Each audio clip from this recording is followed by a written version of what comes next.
pleine montagne, on tombe sur un village improbable comme ça, au milieu de deux rochers. C'est un village Tarahumara. On a aperçu quelques enfants un peu plus loin. On entend du bruit au-dessus, mais on voit personne, on voit pas d'hommes ou de femmes qui travaillent. Et ils vivent carrément dans les rochers. C'est assez impressionnant.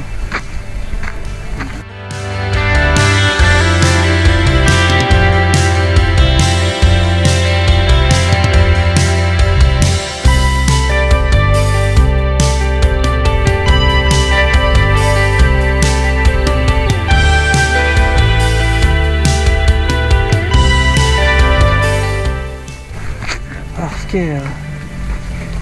ce qui est dérangeant en fait, c'est de traverser comme ça sans pouvoir dire bonjour et d'avoir l'impression de violer un peu leur intimité. C'est toute la difficulté de réussir à trouver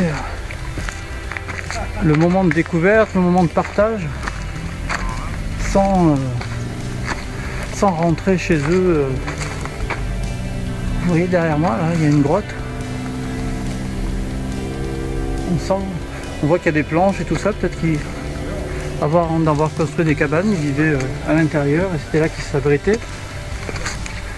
Alors on est parti ce matin, il faisait assez froid, vous voyez, j'ai des vestes.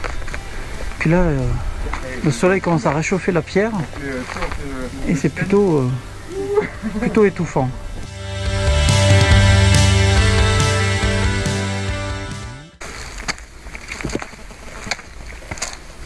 Alors je fais attention où je mets les pieds, parce que c'est quand même le royaume des serpents à sonnettes ici.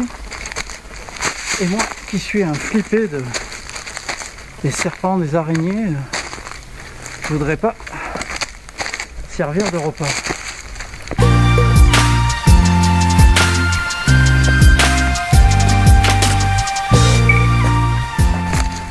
Alors est-ce que vous apercevez derrière le panorama? Là c'est énorme, c'est énorme. Je suis toujours aussi essoufflé à cause de l'altitude. On est à 2300 mètres. Il va me falloir quelques jours pour m'habituer, puis après ça ira.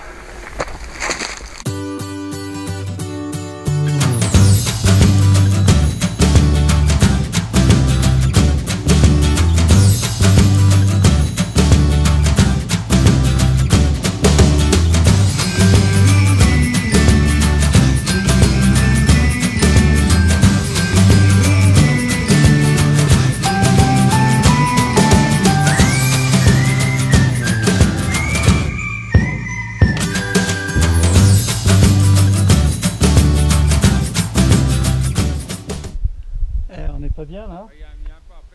Regardez ça un petit peu la hauteur vertigineuse de ce canyon. Je pense qu'il faut être conscient de la chance que l'on a d'être ici, de vivre ces instants, de pouvoir marcher, courir ici, d'être en bonne santé. Et ça c'est important de bien réaliser ça toujours, d'avoir toujours ça en tête.